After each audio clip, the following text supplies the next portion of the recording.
Om Swastiastu, Om Awigenamastu, Namo Sidem. Penonton YouTube dimanapun berada, salam sejahtera, semoga semuanya berbahagia. Sekarang saya akan melanjutkan membacakan Babad Dangyang Bang Manik Angkeran yang sekarang jilid ke-19. Di video ini akan dibacakan Tato Wang Bang Wayabia yang adalah putra ketiga dari De Wang Bang Manik Angkeran. Selamat menonton, semoga ada manfaatnya, ikuti terus jalan ceritanya. Juga dibangun pura yang dibawa dari desa Tambahan, dibangun oleh Gusti Ngurah Tambahan bernama Pura Batu Madeg. Sebagai penghayatan kehadapan Pura Batu Madeg di Besakeh, kehadapan leluhur beliau Dangyang Sidi Mantra serta Dangyang Bang Manik Angkeran. Di belakang hari karena tidak berani lagi menyembunyikan putra-putra beliau,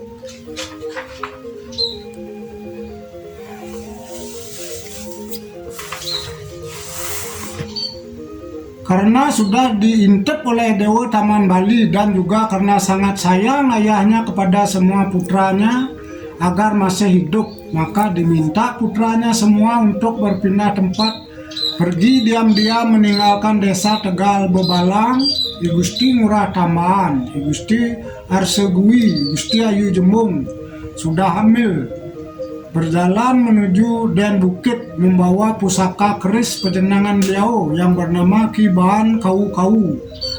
Tidak diceritakan di jalan, lalu sampailah di Bukit Tajun.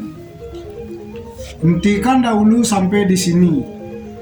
Para putra Gusti Gede Raka Oke di Bebalang, Bangli banyak yang pindah keluar daerah seperti Gusti Bang Kajekau beralih ke Balingkang Kintamani, kemudian berdiam di Manik Liu, membuat penyawangan untuk bertaruh di dalam Bujangga dan dalam Lagaan. Dikisahkan setelah berpindahnya putra dalam Gulian yang bernama Dewa Pemayun menuju desa Tampak Siring, serta ada yang mengungsi ke desa Manuk Kaya.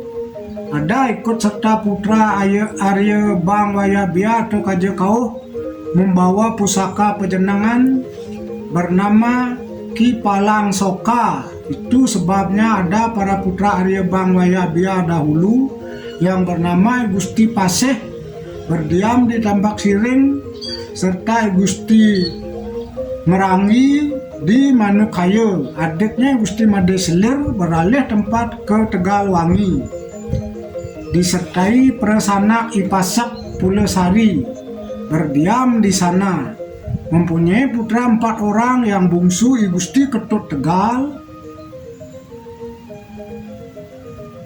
berdiam I Gusti Ketut Tegal Gading namanya, dipakai menantu oleh I Dukuh, kemudian nyeburin serta berganti nama menjadi Dukuh Tegal Gading. I Dukuh Tegal Gading berputra 2 orang, paling tua bernama Gede Wayan Pauman pindah ke Sakaan, yang kecilan I Gede Wayahan beralih ke Tegal Lalang berdiam di Pakudui. Keturunan I Gusti Kajekau di Tampak Siring ada yang berguru kepada Ida Ayu Datu, diburu oleh Gusti Mamal, kemudian lari semuanya keluar daerah itu.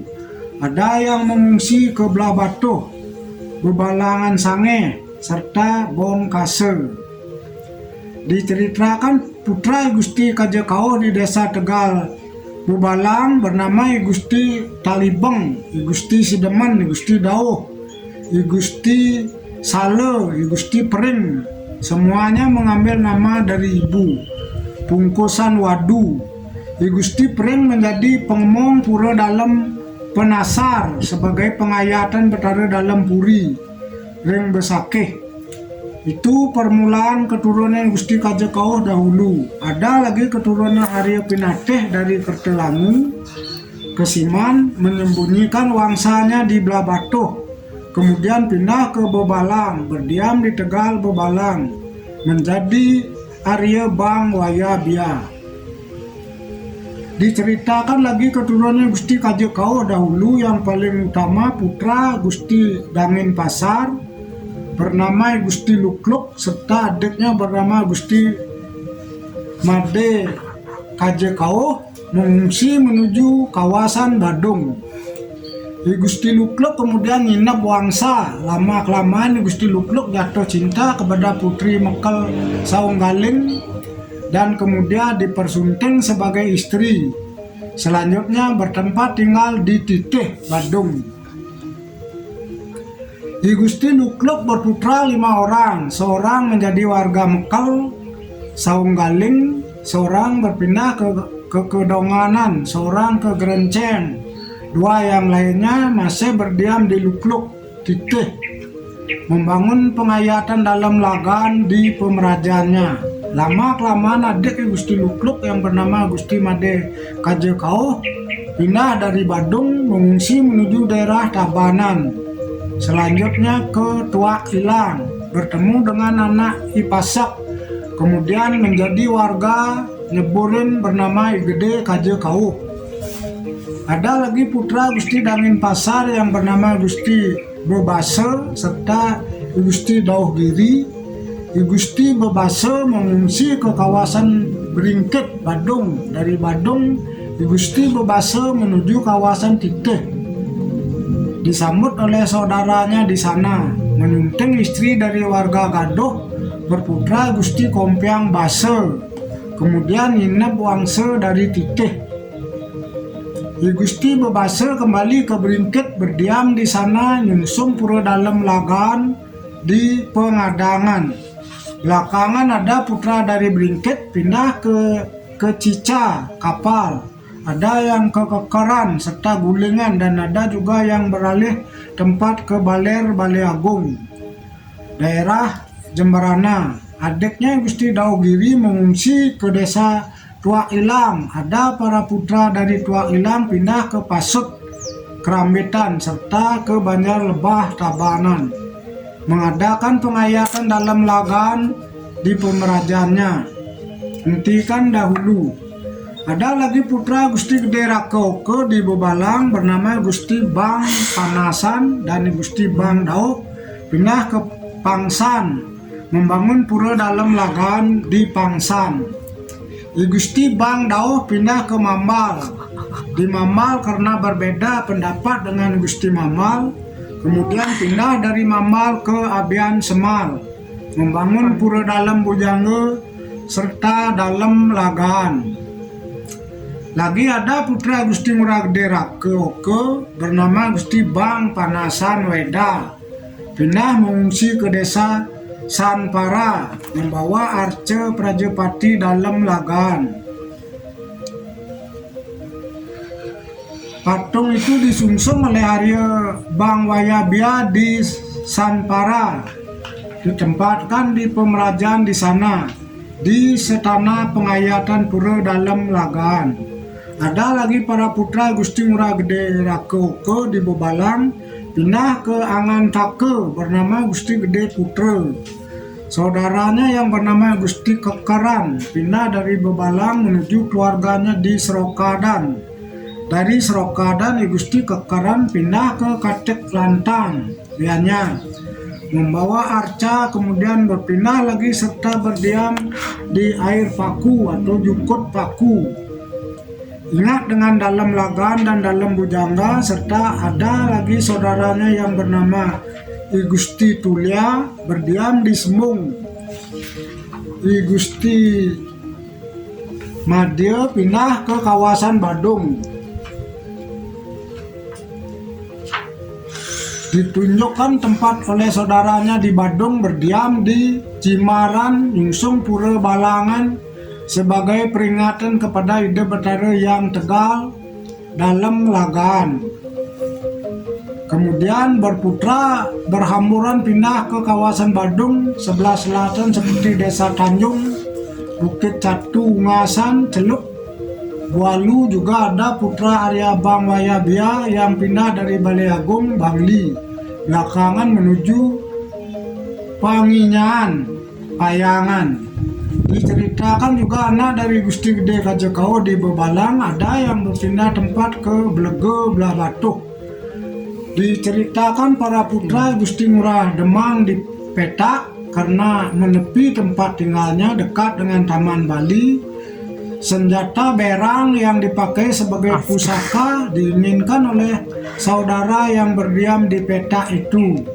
Itu sebabnya pusaka itu diberikan kepada saudaranya di Petak. Lama-kelamaan hal itu didengar oleh saudara semuanya. Disebabkan karena senjata berang itu berupa pusaka leluhur dahulu. Kemudian pusaka itu diserahkan agar disungsung di pura dalam lagaan serta gentel. Demikian keadaannya dahulu, hentikan dahulu.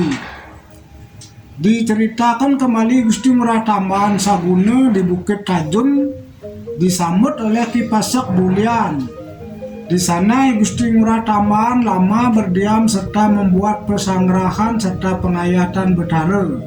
Beliau juga melaksanakan kewajiban Dharma Usada mengobati sanak saudara Ki Pasak. Itu sebabnya disayangi serta sangat erat persahabatan dengan Ki Pasak.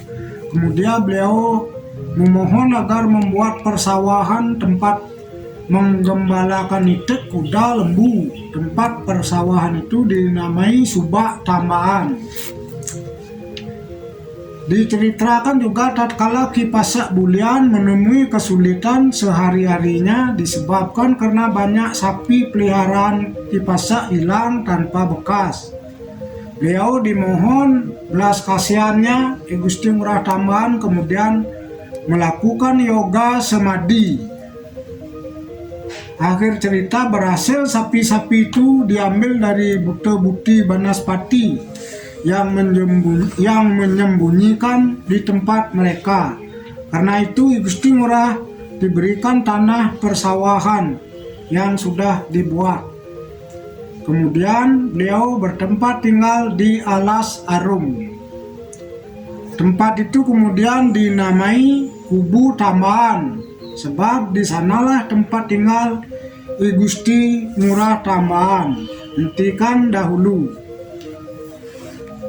Kemudian dikisahkan Ki Pasak menyali mendengar perihal kebolehan Gusti Ngurah Tambahan. Pada saat itu anggota masyarakat desa di Menyali sangat gelisah karena jika diselenggarakan puja wali Nusabe desa, penari rejang yang paling belakang yang menari di pura desa hilang. Itu sebabnya Ki Pasak Menyali meminta tolong kepada Ki Pasak Bulian agar memohonkan kepada Gusti Ngurah Tambahan berkenan mencarikan jalan keluar. Gusti Ngurah Tambahan lalu melakukan penelitian, membawa pusaka penjenengan beliau Ki Bahan Kau, Ki Baru Sembah serta Ki Baru Ulen, berjalan ke sana kemari. Lama kelamaan beliau melakukan yoga semadi di Pura Agung, pura yang dibangun oleh beliau. Di sana kemudian beliau mendapatkan kejelasan bahwa I Menaru, seorang manusia raksasa, sedang berada di sebuah gua yang bernama Gua Sah. I Menaru inilah yang memangsa penari rejang itu dipakai untuk meningkatkan kesaktiannya. Lalu Gusti Ngurah Tambahan menyucikan pusaka beliau semuanya di pura dalam negara penyucian. Selanjutnya menuju ke gua tersebut. Sesampainya di gua itu dilihat oleh beliau I Menaru sedang berjemur di bibir gua itu. Karena I Menaru tahu saatnya mati sudah tiba, dia akan diruat oleh yang baru datang. Segera dia mengaturkan sembah seraya menyerahkan diri. Inggih Cokori Dewa, cepatlah bunuh hamba. Hamba memohon penyupatan. Di kemudian hari jiwa hamba akan menjadi ibute seliwah, menunggui ide betara semuanya di kawasan ini. Namun ada permohonan hamba agar setiap tahun dibuatkan saya guling saliwah yang matang setengah, bukakak namanya, agar subur makmur kawasan ini. Silahkan bunuh hamba sekarang. Demikianlah permohonan Imenaru. Kemudian dibunuhlah Imenaru dengan pusaka beliau Ki Bahan Kau atas kesaktian beliau. Kemudian I Gusti Ngurah Tambahan diberikan daerah di sebelah barat Sungai Daya, di sebelah utara Menyali bernama Bungkulan. Beliau juga membangun Pura Yeh Lembu, Pura Yang Hari, tempat memuja Yang Hari atau Betara Wisnu dan Dewi Sri, serta Pura Medue Karang sebagai pasimpangan Pura Lord Wuh di Bulian. Kemudian dikisahkan sudah subur makmur kawasan Kubu Tambahan dan Bungkulan di bawah I Gusti Ngurah Tambahan. Saat itu didengar oleh Gusti Ngurah Panji Sakti yang sedang memperluas wilayahnya, lalu diserang I Gusti Ngurah Tambahan oleh Gusti Ngurah Panji Sakti. I Gusti Ngurah Tambahan sebenarnya tahu betul dengan keberadaan I Gusti Ngurah Panji Sakti sewaktu ayahnya Gusti Ngurah Tambahan Kanjeng Mesui menjadi Anglurah di Gelgel. Itu sebabnya beliau merasa tidak ikhlas untuk berperang melawan I Gusti Ngurah Panji Sakti. Namun demikian, perang itu ternyata sangat seru. Karena kalah jumlah pasukan, maka I Gusti Ngurah Tambahan beserta putranya I Gusti Ngurah Tambahan Sampun mundur ke arah Tenggara. Pasukan I Gusti Ngurah Panji Sakti kemudian memburu, namun hilang tanpa bekas.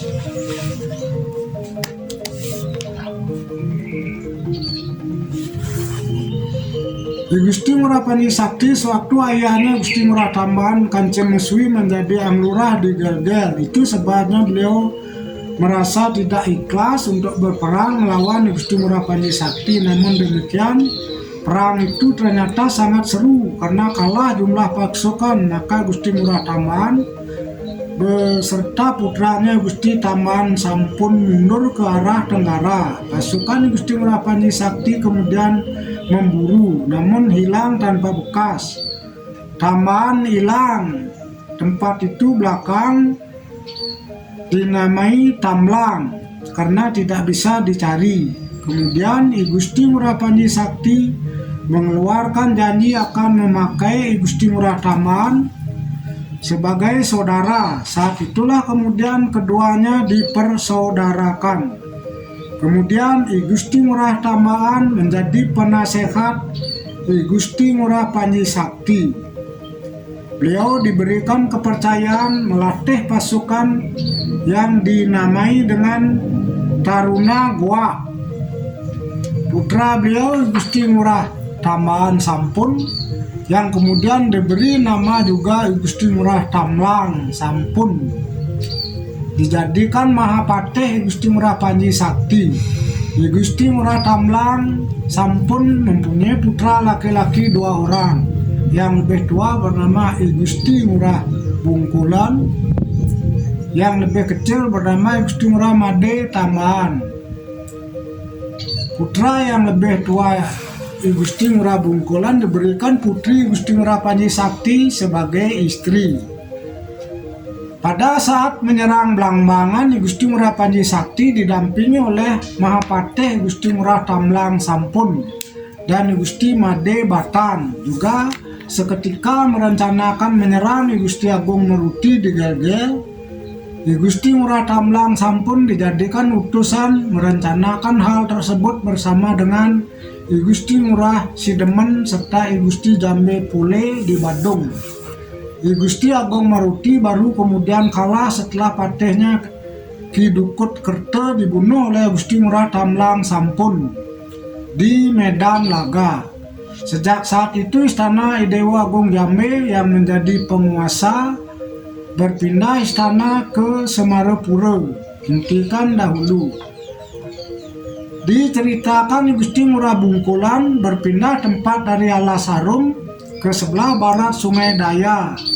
Itu sebabnya beliau juga bernama Gusti Ngurah Dauh yang menurunkan Gusti Panji Tambahan. Adiknya Gusti Ngurah Made Tambahan berpindah tempat dari Alas Harum menuju sebelah timur Sungai Daya. Kemudian dikenal dengan nama Gusti Ngurah Dangin Demikianlah keadaan keturunan Ide Wang Bang Wayabia, putra ketiga Ide Dangyang Bang Manik Angkaran, yang menyebar ke seluruh pelosok di Pulau Bali. Demikianlah sejarah lelintehan Arya Wang Bang Wayabia kami sudah bacakan sampai tamat. Bila ada ceritanya tidak sesuai dengan isi babat atau sejarah, kami mohon agar dimaafkan. Semoga ada manfaatnya bagi kita semua. Rahayu, Rahayu, Rahayu. Om Santi, Santi, Santi. Om.